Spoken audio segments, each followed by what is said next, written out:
Good afternoon and welcome to UK Column. I'm delighted to be joined this afternoon by Madeleine Hunt, who's the General Secretary from the Heritage Party. So without any more ado, let's bring you on screen. Madeleine, thank you very much for joining me. Thank you very much for having me on your program. This is a real pleasure. So I hope we're going to have an interesting conversation. We're definitely going to have an interesting conversation. And let's share with the audience that the little trail start. We've dealt with the Heritage Party before, as I'll show a little bit in just a moment. But you sent us an email, and that resulted in us speaking on a telephone call. And very quickly, you started to talk about what you saw happening in UK, and your base of experience was that you're Polish and you're seeing things that you remembered from Poland. And this resulted in a fascinating conversation, and we're definitely going to get back on that. But first of all, I've got to ask you, what is the lovely picture of the ship that's behind you? This is actually wallpaper, but it's about 3 meters per 2 meters, and it's big frame, so it creates the impression of massive painting. But it's a wallpaper. It's an old map. Okay, right, that's lovely. And you've just told me that you're down there in Cornwall, and the weather is not very good. So you don't have to say exactly where you live, but what part of Cornwall are you in? South Cornwall. Yesterday was really beautiful and sunny. Today we go back to the autumn, unfortunately. And I also have a dog, which is a German Shepherd with long hair. And trust me, this is a nightmare taking him for a walk here in this weather condition. Crying for hours. Yes. Who's going to deal with the wet dog? And they always come in and shake themselves the moment they come in through the door. I know this one very well. Well, look, let's just give the audience a bit of an introduction. I'm only going to mention these, and of course you can tell us more, but let's put the Heritage Party up on screen. I just took this little screenshot from your website, and it says the Heritage Party was formed in 2020 to defend our heritage and restore our nation. And then I'll add that last year I was able to speak to David Curtin, the leader of the party. We had a very interesting chat, and people can see that interview by just searching for UK Column Meets the Heritage Party on the UK Column website. And we have actually mentioned Heritage Party in other places, and so I've just brought this image up on screen. So if people search for David Curtin by name, some of the other things will come up where we were talking. And I also thought it was important that we showed a few of the key figures, not everybody, but I was able to show David Curtin here, David Griffiths, the Scottish Heritage Party co-coordinator, Glenn Beattie, who's the Heritage Party Northern Ireland coordinator, and top right, your good self, Madeleine, as the General Secretary. So before we get into deep issues, would you like to just tell us a bit about the Heritage Party and how things stand at the moment and what you're all trying to achieve? The most important thing about the Heritage Party, this is the only party with common sense. And I really mean that. And the party, our party, have members from all sides of the world, really. They are British, but they are with different backgrounds. So when people calling us not very nice names, that we are racist or we are Nazis, whatever, it's completely nonsense, because we have people with all sorts of background in our party. It is a party with common sense, as I mentioned already. We follow the facts, we follow the history. So I think we are the only party who really targeting the local issues. Any other party doesn't target local issues. And the local issues is the main issue, what we really should focus on. It have a very basic principles. Our manifesto based on the very basic principles is follow Christianity, but it's not really a religion-driven party. It's based on the Christian principles, really. Well, the local principles, I understand that one, because many years ago, I did have a go at standing for election as a parliamentary candidate here in Plymouth. It was a fascinating experience, and I learnt a lot. canvassing and what people said to you and how they react to you, and also the hard work of walking around a constituency to deliver leaflets and canvassing material is very, very hard work. But at one point I was talking to a man who I've known for a long time, and he had and still has a lot of experience in the local council political area as a councillor. And I mentioned something, that I thought was important. And I always remember what he said. He looked at me and he said, no, Brian, it's the potholes in the road which are important. And then he clarified that by saying that you can talk about the bigger issues all you like, but what really hits home to people is what is affecting them in their local environment, what is affecting them in their village, what affects them when they drive down the road. And that's something I've never forgotten, that local issues when it comes to elections are really important. What sort of issues do people react to? Can you tell us some of the things that get people fired up? I don't know even how to even start this, because since you was talking to this man, many things change in the local council, local structure, and this is the thing what we talk about a lot today. We're trying to talk to people, because the system, the Great Reset system, what we know is actually called now devolution, and the council, what you remember, which was only focusing on very, very local issue like the potholes and collection of rubbish, those council doesn't exist anymore. The lowest level of the council at the moment, they talking about the climate emergency, they talking about LGBT, they talking about global issues. So people are not really aware that the big decisions which we see from the parliament, first of all, starting from the local issue, because the council have to adopt and approve any kind of proposal which is coming from the top. So when people seeing, of course, the issue what we can hear about locally is what people seeing, what is affecting their lives every day. So at the moment, for example, it's the problem of trees being destroyed everywhere, and this is hundreds and hundreds of trees. The green belt is just disappearing front in our eyes. But everyone seems to blame the central government for doing this. But in fact, this is the responsibility of the council, not like years ago when probably they have the instruction from the top to do something. But at the moment, this is the responsibility of the council. And this is very important for people to realize that we're living in the system, which is practically a communist system. It's nothing different, because the devolution based on the same principles, and it's based practically on the same manifesto. And the issues, whatever we see, issue of the immigration, for example, we blame central government again. It's a particular person, we're targeting a particular name in the central government. But we probably realized a few months ago that the government was saying no more immigrants because we have too many people at the moment. And at the same time, we saw more and more people being located in our area everywhere around UK. And that's because, again, we're going back to devolution, because the government is deciding one thing, and then the council is collaborating with the NGOs, which are collaborating with the United Nations, and the global NGOs have the small NGO locally, different names, but they are still connected, and they agreeing about locating people in particular area. So they completely ignoring the government when the government is saying we really don't want any more people, because they accepting these people under completely different conditioning, the different department, you can actually say. So it's no longer immigration, it's under the human aid and similar excuses. Yeah, Madeleine, you've I'm very glad you have, because you've jumped straight into, in giving that answer, you've jumped straight into this core issue that policies that are affecting people now, often very badly.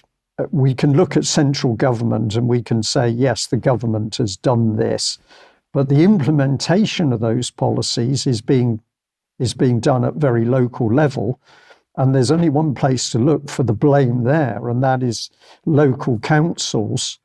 And Yes, I can say UK column has also been aware of the fact that the policy has come straight down from the highest levels, UN direct to local authorities in many occasions. Might have had the EU as a stepping stone, but UN through to local councils, and then the local councils are enacting the policy without any real consultation with local people and local ratepayers. And this, as you say, is a big change in the way that councils work. They've become part of a political network. It's become worse and worse every day because they developing the devolution, which is the leveling up. We hear a lot about leveling up, and as you said, consultation, the most important part of making any changes, in the political system, local political system, should be consulted with people, and of course they are not. So, for example, at the moment, I give different example. We as a party, we have our councillors. We have 9 councillors on the parish level in UK, across UK, which is really good. One of our councillors a few months ago, because we was studied the subject of the devolution, which was pushed by Tony Blair. He admits, you know about this very well, Brian, because you've done several programs about the subject. But Tony Blair was obsessed with Marxism, completely obsessed with Trotsky, permanent revolution. So he pushed the devolution forward. Successful in the beginning, but gradually they was pushing this forward. This is a very, very long subject. I can't really go to details, so I'm trying to just squeeze everything in some particular thing that will be easy to understand. So we mentioned the devolution on the council meeting. Our councillor mentioned the devolution, and she said, so when we're going to introduce this to people, because this is like serious changes in the government system, and the whole council went extremely upset with her. Extremely upset. They said, "You are not allowed to talk to people about devolution. This is years and years before this is going to happen. So you are not allowed. 2 months ago, you are not allowed to talk to the public about devolution." Month later, they signed the devolution deal to become unitary council, and now we have a consultation online. Nobody's informed about this, and the consultation, of course, is misleading because, as I mentioned before, the devolution is practically the same like the Communist Manifesto. So the way how it's introduced is absolutely lovely, very much like the future world under one world government. Everything is just so pristine and wonderful.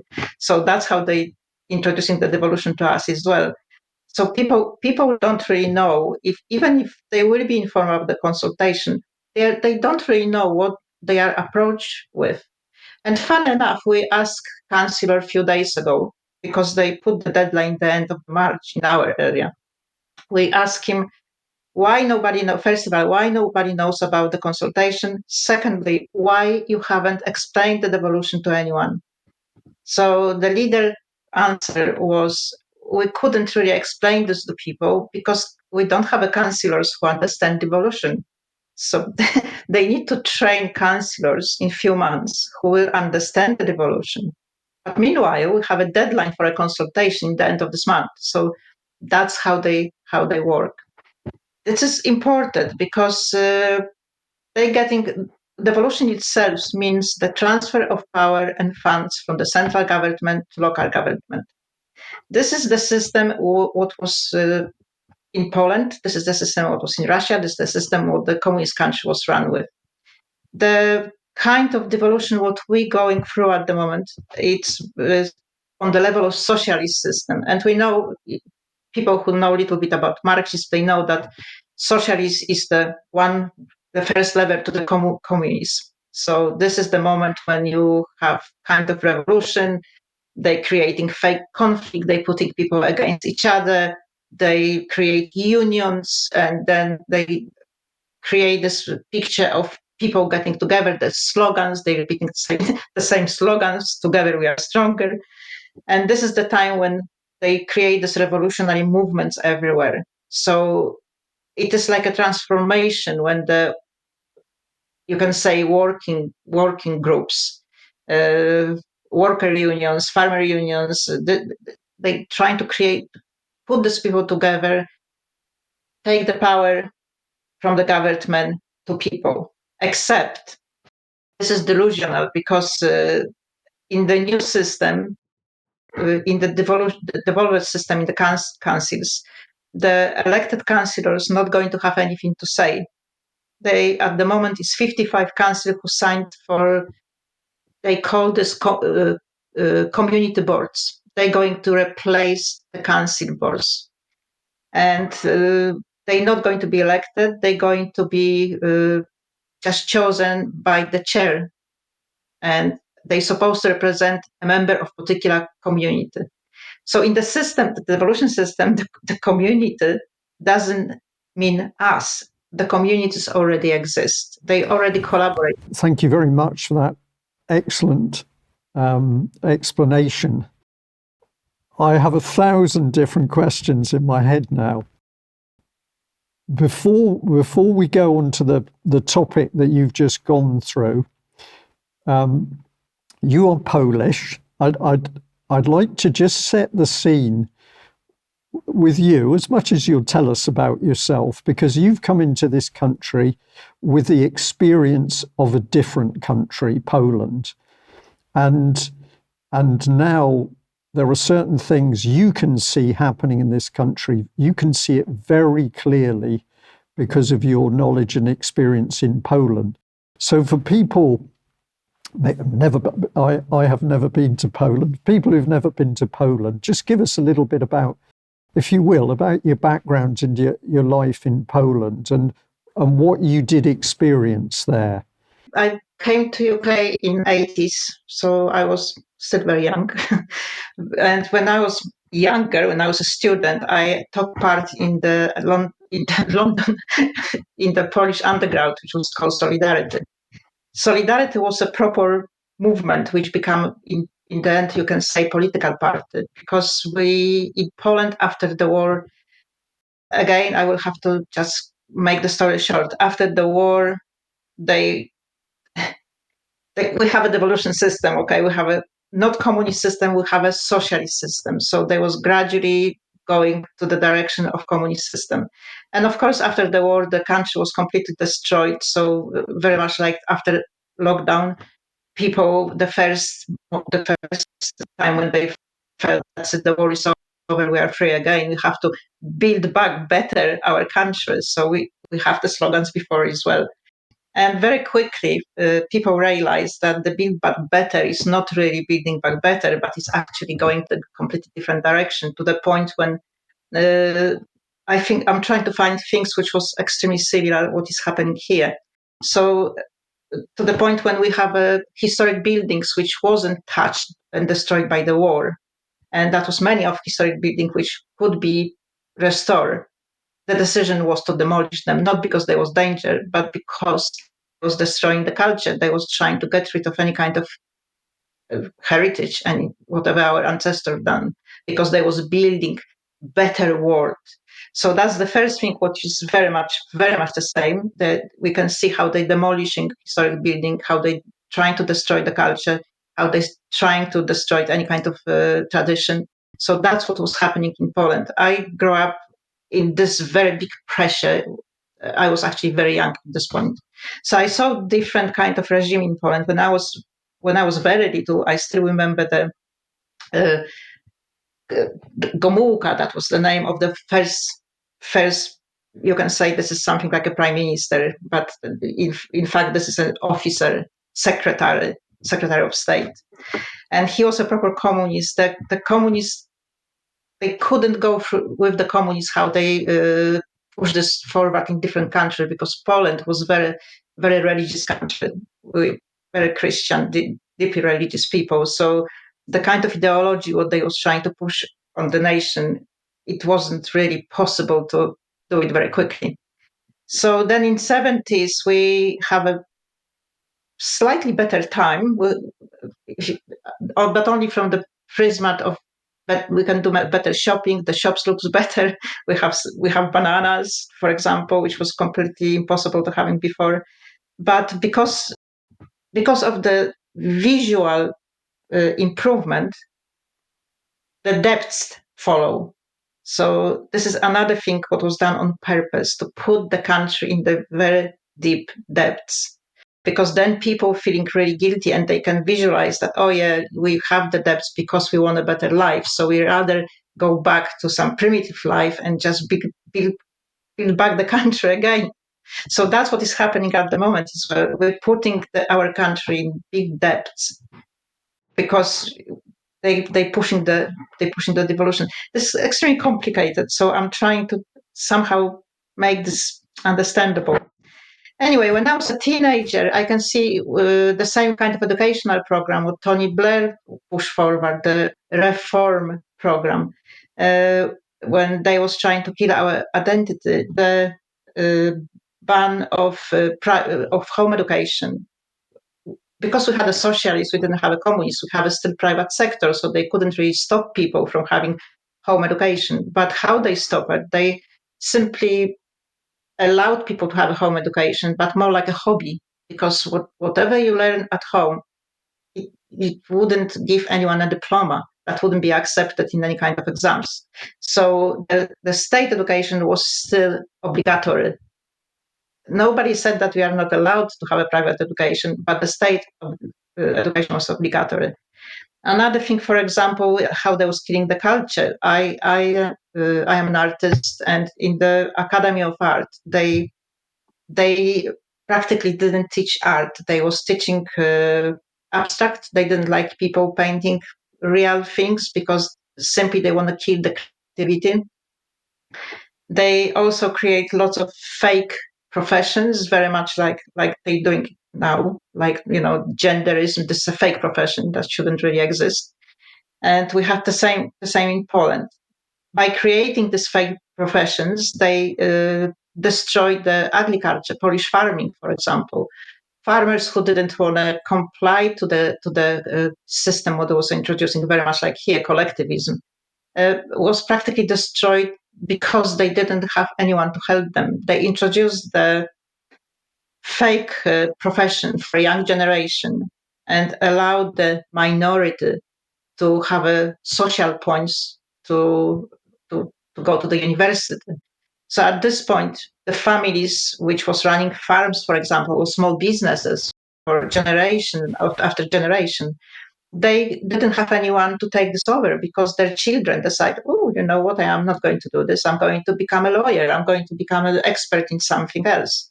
So the people who complained to the system was fine because they went for a collectivism. So that wasn't fine because they lost everything, but they didn't have any private possession anymore. But people who opposed to the communist system, they was destroyed in different way, exactly the way how they introducing this now. So practically, another good example will be if you didn't join the only one political party what was existing in Poland, because that was a free choice. You can join or not. But that was very much, if you can compare this to anything, that would be very much like the vaccination.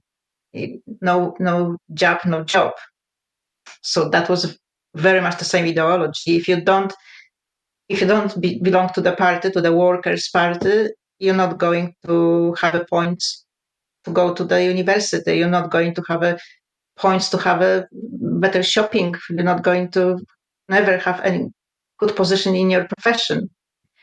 Another thing, what is very similar, because now we have this attack on the white people practically. We had the attack on the middle class in Poland, and they was destroying middle class in Poland by leveling up, bringing the working class up, and the intelligent, the middle class down. But it wasn't a nice balance. That was a proper communist system when the people with some proper education, lawyers, which from the generation family of lawyers with the firms, they had no possibility to educate their children's at the university. If you came from a family with the middle class background, you have lower social points. So you was automatically on the bottom of the list if you want a higher education. So they swap everything, they turn everything around like they're doing this now here. It's exactly the same system. Even the lockdown, that's a good one because when we had the lockdown here, when you saw the restriction and everyone could check this, if you check 13 December 90, I think that was 1980, that was civil war in Poland because people had enough after 40 years. And if you check the restriction on the lockdown page, even on the Wikipedia, that would be exactly the same what we have here with the pandemic. It's a lot to talk. It's a lot to talk. I can very clearly see that we are going through the same system, and for me, it's extremely frustrating to see that people don't know. I'm trying to explain this, however it is possible, but the system is progressing. So every day I have more to explain and more to explain, and it's become very difficult at the moment. Madeleine, you've done a really good job in the things you've been explaining so far. So don't be too hard on yourself. And I'll say that this is something also that we all here UK Column have to deal with, because there are a lot of people saying we don't talk about that and we don't talk about this, and why don't you talk about something else? And we say, because you can't give everybody everything at one go. You have to take them up steps of learning. Maybe you only go 2 steps in the beginning, and then you go 3, and then you go 4. And then people start to be researching themselves and they discover things for yourself. But you can't give them everything in one go. And from my experiences, if you try to do that, that's when the wall goes up and people tend to push you away a bit. So, but you've done a very good job of explaining. I just wanted to echo a couple of things back as you were doing it, because you mentioned good old Tony Blair. And I have to say, I wasn't aware of his communist leanings, so that was very interesting to me. But I was fully aware of John Prescott, who, of course, in the early days was the Deputy Prime Minister.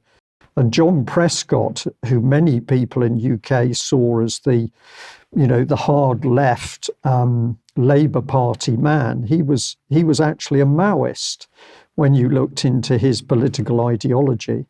And it was John Prescott's office of the Deputy Prime Minister that was facilitating the work of what I call the political charity Common Purpose, that was doing many of the things that you're describing. So I'm going to say to the audience that when you, Madeleine, are talking about these things, this makes absolute sense to me, because I can remember what I was looking back in the days of Tony Blair. And then the other person that came into my head is that many years ago, I was with Mike Robinson in Bournemouth. I think it was, we'd gone to see some people in Bournemouth. And we were able to speak to a very elderly German lady, and she was, had lived in Germany during the war. She'd been bombed out of 2 German cities, so she'd really been through some tough times. But at the end of the war, she married a British soldier, and she eventually came back to live in England. And what she said to us that afternoon over a cup of tea is, "It's all happening again." Those were her words. It's all happening again, and why can't people see it? And one of the things that she then describes was local officials. She was talking about her time in Nazi Germany, local officials getting more and more powers and more uniforms, until more and more of these officials could simply walk into your house. And she sat there and said, "It's terrible because I can see it, I've lived it. And there are so many people in this country," she's talking England, "who simply can't see it." So that was a particularly interesting one. And I'll just do one more, and that was that when I started to realise that there was there was this creeping political change occurring in the UK, I got interested in the drive for regions, and this was under the European Union regional policy. But with it also came the drive to elected regional assemblies. And one day when I saw the meetings for these elected regional assemblies, I was fascinated to see that it was the then Bishop of Exeter, I can't remember his name off the top of my head, but he was chairing the meeting. And when I challenged his office as to why a religious leader, the Bishop of Exeter, would chair a highly political meeting, they became very evasive. But eventually they said a lady would tell me more. Well, the lady who eventually called me and didn't really tell me much more, but her name was Jo Moore. And this was the lady that when the Twin Towers fell said it was a good day to bury bad news. But what I'm really trying to tell the audience is that it was clear to me at that stage that something was at work changing the whole structure of our political and constitutional system. And you're seeing it as well. And actually, there's one more. Around that time, I was sent information from New Zealand. And one of the documents that was sent to me was entitled The Communist Councils of New Zealand. And I was absolutely fascinated at this because I thought, my goodness, I'd have never put the two things together. But there were very astute people in New Zealand warning that the local councils were being changed in a manner which at least appeared to mimic communism. So you've seen what you've seen. I can echo this back, Madeleine, that I also started to see something building itself within this country. You came to UK. Well, can I ask why you came to UK? That's my first question. Then I've got another one. Why did you come to UK? That's a very good question. Because UK was the country with prosperity. We, at this point when in Poland, we even managed to dismantle the enemy.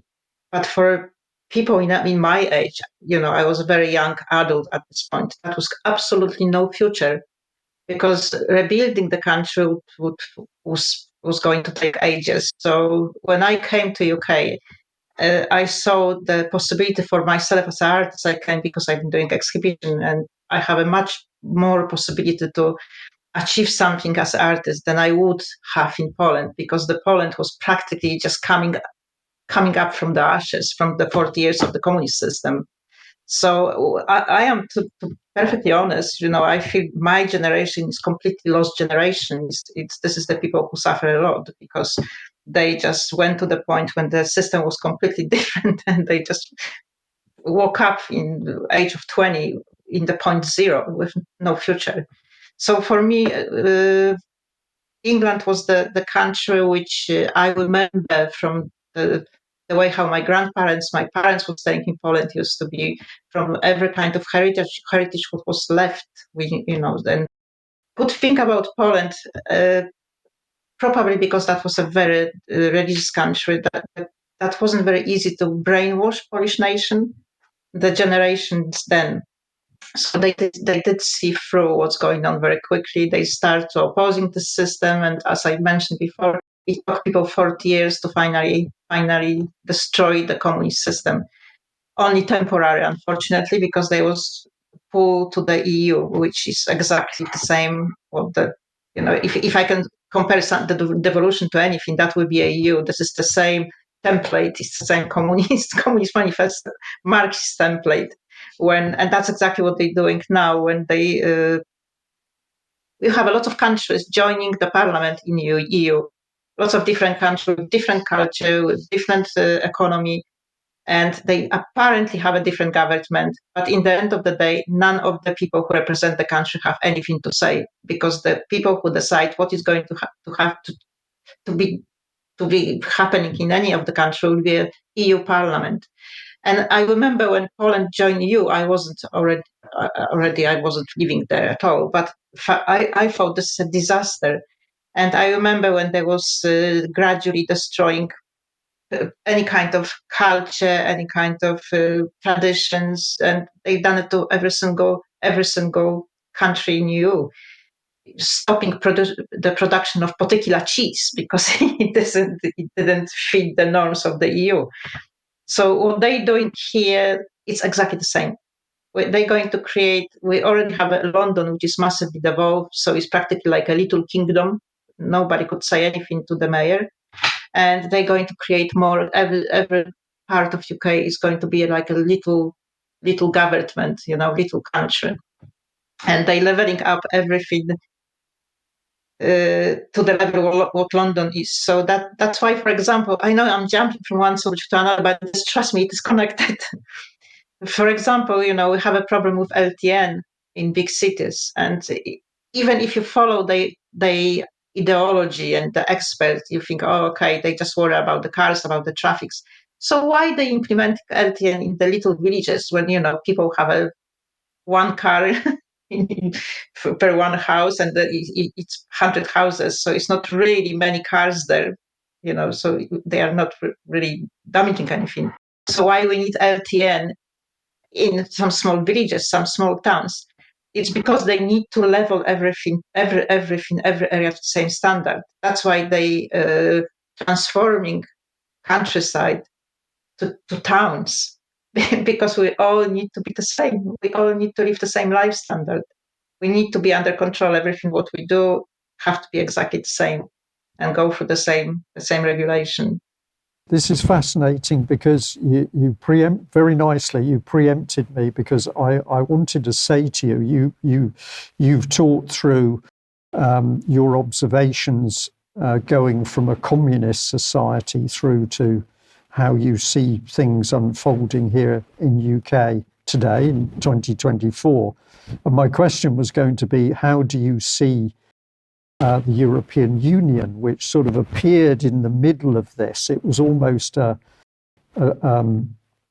facilitator of transition.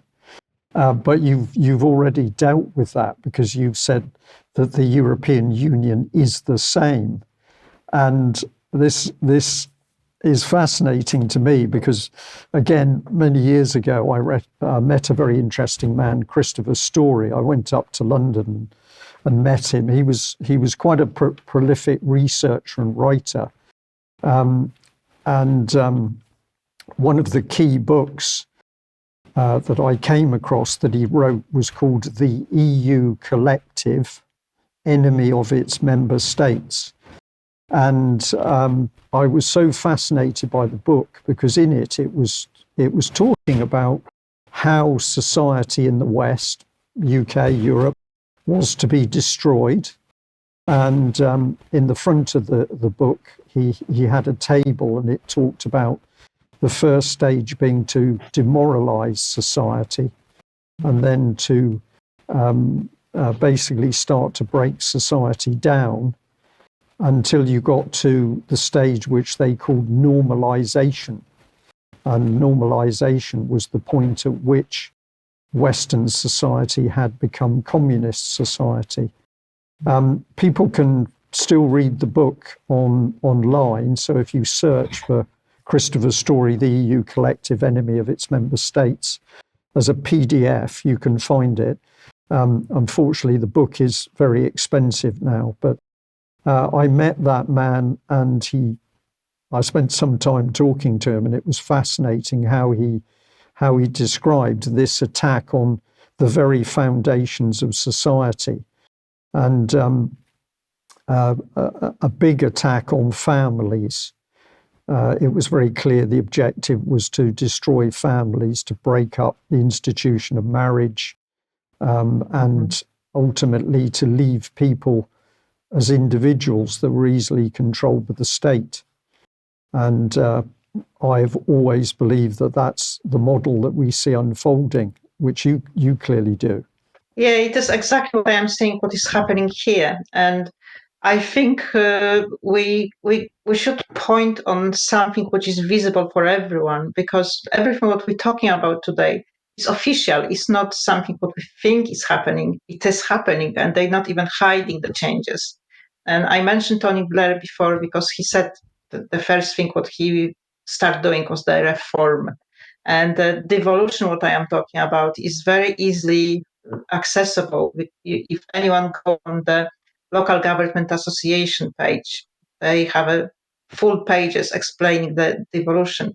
And then if people go on the Communist Manifesto, they will see the resemblance straight away. So it's not even a secret. Another thing which I think which is very important to make sure that everyone understand what we're going through. It's starting pointing on the system, because as we start talking our chat today about the central government, people are not aware that the government is responsible for decision making only in 3 or 4 sectors of our economy. Everything else is in the hands of the local governments.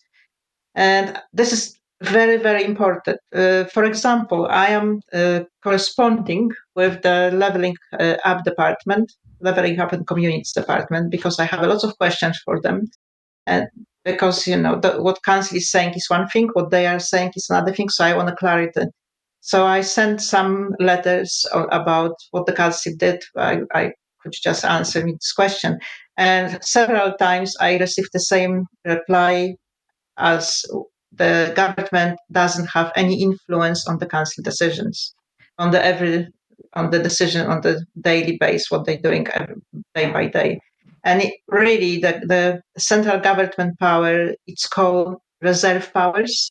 And this is like defense, security, and something more. And I was saying something more, and I don't remember, but it's probably about 3 or 4 sectors when the government have a responsibility in decision making.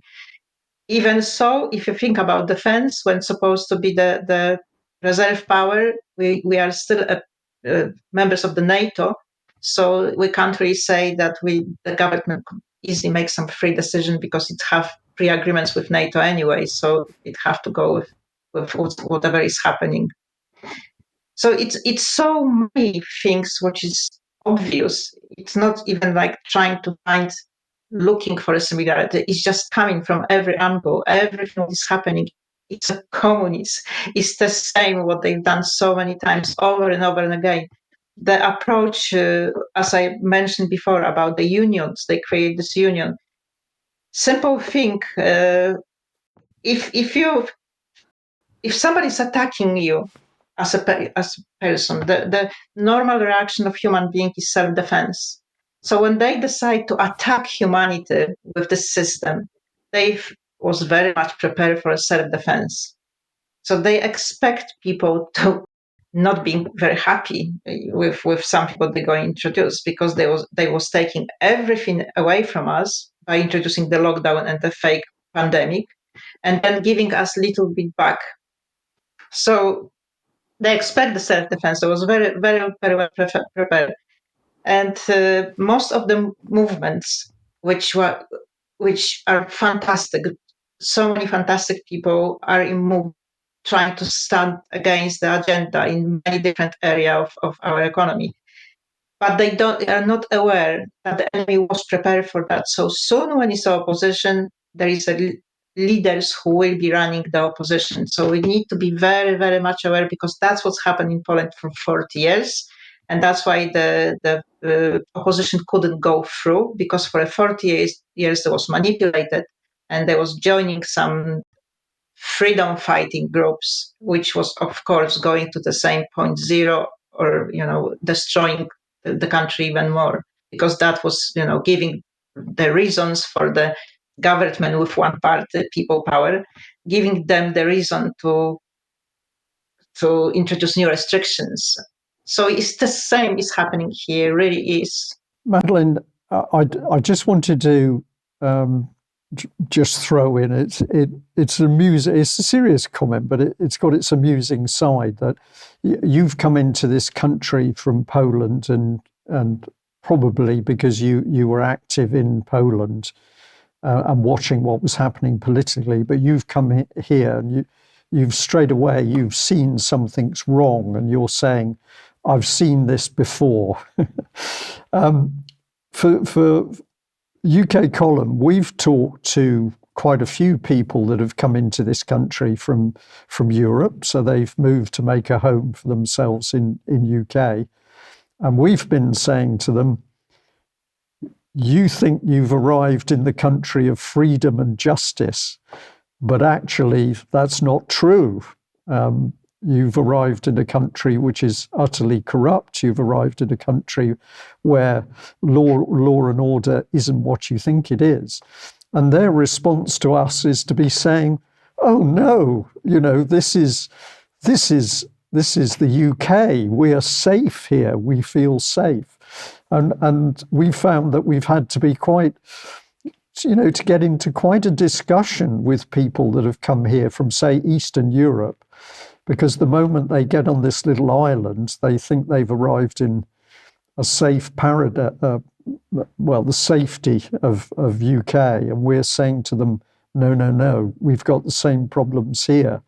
So have you encountered fellow countrymen from Poland or other people who've come here from Eastern Europe who can see what you see? Or are the other newcomers, are they people who can't see it? It's interesting, but because probably the older generation understand more what's going on, because obviously the very young generation, which was already brought up in European Union, they've been under the same brainwashing problem like any other country in EU. So they don't really know the history. They was driven to the strange area like the genderism and the completely nonsense things what they're facing. But I think it's very much like here. Some people just get it, and some people don't. Yeah. I can't really say if it's a specific kind of society which understands the system, a specific kind of society who don't. It really is probably down to the individual character. When some people are more curious, some people just want to find out. They see things they are not right, and other people will be just ignoring this and just go on with their lives. That makes complete sense. Now, you are here today as a representative of the Heritage Party, and we've been talking some pretty deep politics and political analysis, which I know that quite a few of the UK Column viewers will understand why we're going into these areas, because we've talked about some of these subjects ourselves. But for a lot of people, this is very new. You mix, you're not going to breach any confidentialities, but I can imagine that people inside the Heritage Party would have maybe in the early days had some difficulty understanding what you're talking about. So have you been able to spread the word amongst your Heritage colleagues to the extent that probably if they've paid attention to you, they now understand more about the beast that they're fighting?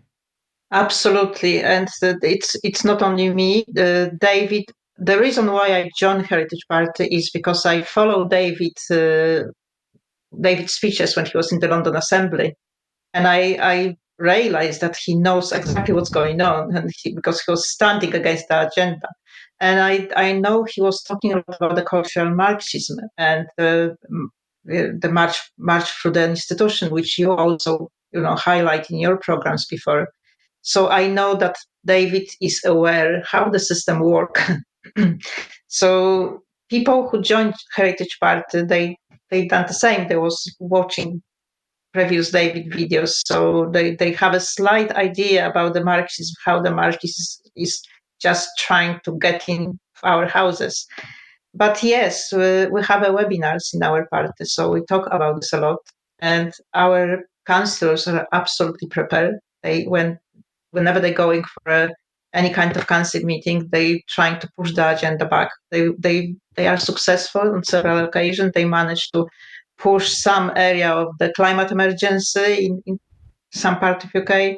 They managed to save trees because every single decision what the council is making, this is again something that I have to actually highlight. Every single decision what the council made is not only supposed to be justified by consultation, but also by evidence. They need to have evidence to make decision.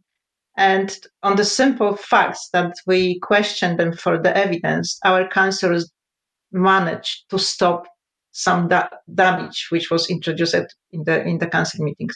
So yeah, we our councillors and our members are very much aware, because we're making lots of webinars, we're making lots of meetings, we have lots of talk about this. Well, this is very encouraging because, of course, we're seeing that where people are challenging the councils just on policy issues. You've mentioned the low traffic networks, LTNs, and of course we've got people going in. Rachel's one of the ladies, Sandy Adams, but there are others going in and challenging the council on a particular policy issue, and doing it in a very measured, reasonable way, and that's having a good effect. So for your councillors to be challenging those areas, but with the additional expertise and knowledge of what they're really fighting, that is a very powerful combination. And I would say we need more people like that, because unless you know the enemy, you're not really going to be very successful in fighting them. And the other bit that comes into my mind, of course, is that a lot of the battle we're up against is to do with language. That I first really noticed it when the EU got going, that you could read a paper on whatever topic it was. It might be an economic paper, or it might be to do with regeneration in an urban area. But I found I could read it, and then I could be saying to myself, what exactly did that paper say? And I'd read it again, and then maybe I understood a bit more. But the other thing I would understand when I read it the second time was that it was using language in a way that I wasn't familiar with. Sometimes it was words. One of the key European Union words that I started to pick up on was competencies, which you never ever heard in English. You could say somebody was competent, that was used in the English language, but you never heard it put into competencies. And so cohort was another one. And when I began to research this rather weird use of language, I came across another man who was actually, he was an intelligence officer in the military many years ago, and he specialized in some of the communist doctrinal papers, and he translated it into what he called a dystopian language. So it was a sort of hidden language. You read it, you thought you understood what was being said, but actually you had to really understand the system to know that there was a different meaning. And I see this constantly when I'm looking at documentation, well, certainly coming from the European Union, but now you see it in documentation that's coming from a local authority. So the ordinary person reads it, they think they understand what's coming, but in fact they don't, because they don't understand the written language. Does my comment there make sense to you, or is this something that's just an oddity for me? No, it's absolutely 100% right, 100% right. Because the first thing when our councillors become councillors, they struggle with the agenda what they had to prepare for a meeting. They have to go through 24 pages, and they was asking me, "Oh no, this is too much. What can I do with this?" So they had to learn how to read it. You're absolutely right. This is the language what you need to learn how to read. Because in fact, from the hundred of sentences, probably it's 10 which are important. So you just we have this automatically in Poland. People who was fighting with the system, we just, we can see newspaper, we don't see the rubbish, we just see the important thing. But this is something what we need to learn really. So our counselors now learning, they know what to focus when they have the pages, what they need to prepare for a council meeting. Yeah. It's a one point which is very important, like we're going to destroy the tree, for example, yeah. And then it's so much explanation around this, so many people involved, so many reasons why we need to destroy this tree, how good this will be for everyone when we just destroy the tree. So it's so much brainwashing in the text. It's not about the tree anymore. It's about how wonderful work we are doing, and you need to help us because we're going to make our life be better. But in the end, of this document, the tree is going to be cut down, healthy tree. So the way to do it is to focus on the main issue and just ignore everything around and always go back, because what they're doing for a meetings, for example, is doing this big story about one issue. So they're going to debate the story. They're going to talk about the story. So even if you have a point and you want to stand against something, they will turn this to another line, They will be discussing another line, what is on the agenda, even this is the same issue. So whenever you are in the position when you are debating with these people, you just let them talk and go back to the topic, go back to the main topic all the time. Just say, yes, thank you, go back to the same topic. And this is the way how to read this as well in the newspaper. The devolution document, I mentioned that they don't have a council who understand the devolution. The document is again official because one of the council leaders, the local government association leaders, he actually said that just to read the basic document, it's going to take about 14 hours. So nobody's going to spend 14 hours to read this. And also, they wouldn't understand this properly anyway, because it's exactly what you just said. You can just look on this paper and you will see nothing really. All on purpose. We've got a change in the language. We've got a manipulation of language and grammar and text in order to get a message across. And for people such as your counsellors or prospective counsellors, they've got to learn how to fight back against the use of that sort of twisted language. So, yeah, this is really, really important. And the other thing that I've seen happen within councils is a clear change in how the structure of the council works. So if we go back in history many years ago, elected councillors at local council level were simply elected as an individual. Mrs. Green or Mr. Brown, they were just elected as an individual. And it was only later that the party system was introduced into local authorities. So that was the first control mechanism, because people were grouped up into Conservative or Labour or Lib Dem, whatever it was. And they then worked to control the councillors through party politics. But the other thing which has taken place in the councils is the fact that you've now got a cabinet. So you take a group of the senior councillors and you take the senior council officers, and they have meetings together and they decide the policy that all the rest of the councillors are going to follow. And that, to me, is verging on communist control, particularly when you know that they have pre-meetings to decide how things will be presented in the meeting. And that, from my relative limited communist political understanding, is how the communist system worked, that the matters were always agreed before the meeting, and then the meeting was simply a pantomime for the public or the lesser political people, as if the meeting had made a decision. Yeah, we have to remember that on the top of the councils, the people who making decisions are the chief executives and officers who we never elected.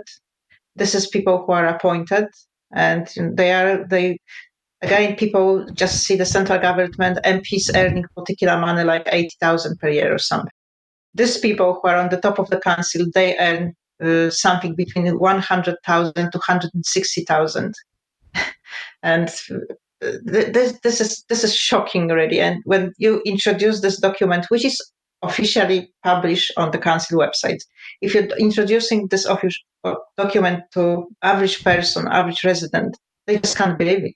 They just really can't believe it. They just, who is this person? This is the person you're paying your taxes to. This is the person who making decision about your life. So not the central government, not not you. Is chief executive, is the officers. They have the kind of associations, several associations, which they are the leaders. This is the leaders, council leaders. Yes, and then something else has been happening for many years, and that is that organizations were established in order to educate the council officers and more recently elected members. But one of the, is it called the Government Association of Councils? I can't quite remember the name of it, but I know that local government association. Yes, local government association. That's right. Yeah. And there was I don't think it's in existence anymore, but there was another one which was called SOLAS, and that was training the executives, council executives. And this is where my brain said, this is where they are being taught how to use the techniques that we've just described, how to write documents in a particular way, how to hold meetings in a particular way.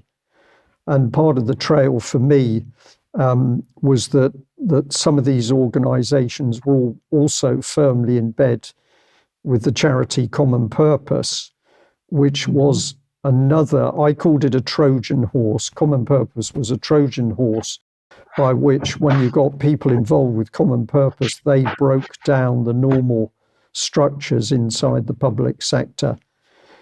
I'm trying to recall research I did many, many years ago, but it's all there. So these organizations are still, the bulk of them are still working. They're still absorbing councillors, and they're taking them away for training days, and they're taking chief executives away. And I believe that when those individuals come back, and I'm deliberately going to use the word, they've been reframed in order to think in a different way, and they then start to pervert the conduct of their own local council, local authority. Yeah, that's exactly what is happening, and everything what you remember, I think it's very much advanced now. They create even more of this kind of special courses, special academies, associations, and the main reason for that is not only to train these people, but also this is a perfect reason to transfer the money from the local government again, because of the pre-agreements about charities and about communities, helping communities. So they not only train people against people, but they also being very nicely paid for that. So yes, and also destroying the central government. Yes, so it's tick.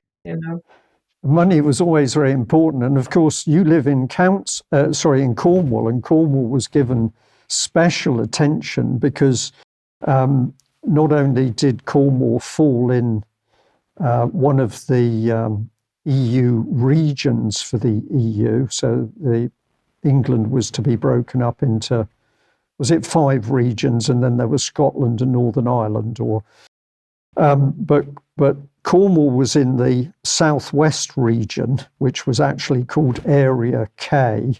I always said that was for control, K for control. Mm-hmm. But then we watched as the European Union worked on Cornwall and helped to drive the independence for Cornwall movement.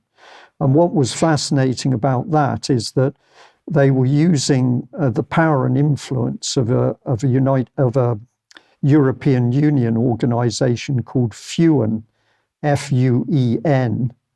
And the history of FUEN was that it was actually created by the Nazis in order to fragment countries that they'd invaded, to fragment the structure so that they were easier to control.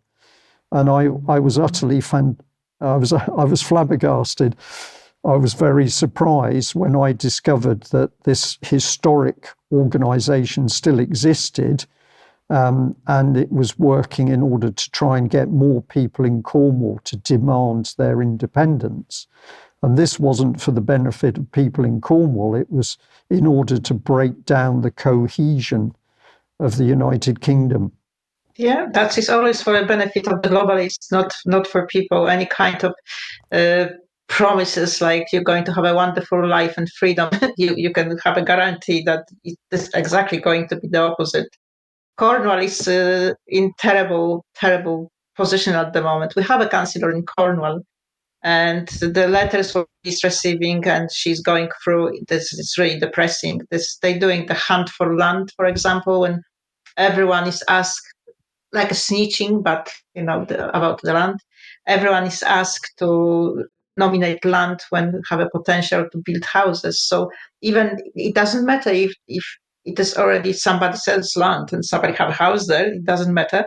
They still want people to nominate this, like, this is a lot of area. This person have a big garden. It looked like a potential place to build houses.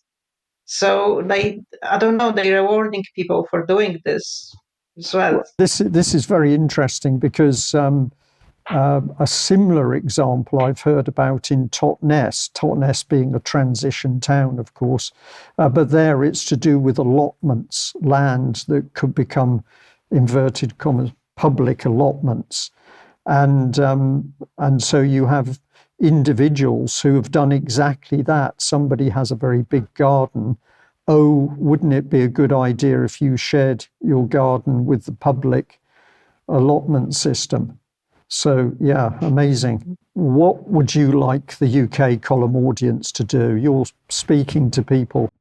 What I would like everyone to do is to have a look on the Heritage Party manifesto. And please trust me, because when I am talking about the communist system in the devolution, I'm talking through the experience. And having a David who have a very good knowledge about this system, having my experience who have a very knowledge about the system as well, grow up in the system, we really know who is the enemy. We know the weakness of the enemy. We also see that people are being distracted and leaving them free, whatever they want to do. So I really wish people just join us. People join the Heritage Party and become candidate, become a politician. It's another thing what I was going to say, Brian, if this is possible.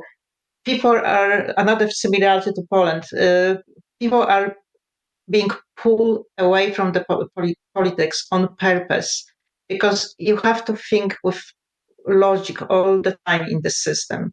If you are not being involved in politics, then you don't have an influence over politics. You need to be involved in politics to change the politics. If you don't like the politicians at the moment, replace them with yourself. Just become a politician, become a candidate, replace the council. If we can have proper people administrating our home area, that's the end of the agenda. Use their expression, acting locally. But when people do things to change and affect politics in a local area, some people think that doesn't do anything. Actually, it does a huge amount, because the regime we're up against wants total control everywhere. And so when it loses control locally, this is a very big setback for the agenda. Yeah. Absolutely. We have to go to the roots. We have to start with the roots. Somebody told me from actually a person, from one of our members, he said when he is he's frustrated because he can see what people are doing. This is like they just picking the leaves all the time instead of cutting the tree. So they just picking the little leaves all the time. Yeah. They just have to get for the roots. Well, Madeleine, you thank you for joining me today. I'm sure that you've given the wider audience a huge amount to think about, and I know that what you've talked about is very important. And we will make sure to get some links up under the video for the Heritage Party. And I'm going to say we're going to do our very best to get this one out as soon as possible. It's been fascinating to talk to you, and I'd love to do more because I know there are many areas we could have gone into, but I think we should finish today. But I will say I hope you'll come back and join me again. Thank you very much. Really, thank you very much for having me. That was a very enjoyable conversation. I was hoping to at least share a little bit, but it is huge subject. Yeah. It's difficult to just. This is a very big history. So if we try to summarize history in 1 hour, this is practically impossible. Okay. Well, it's been brilliant. Thank you very much.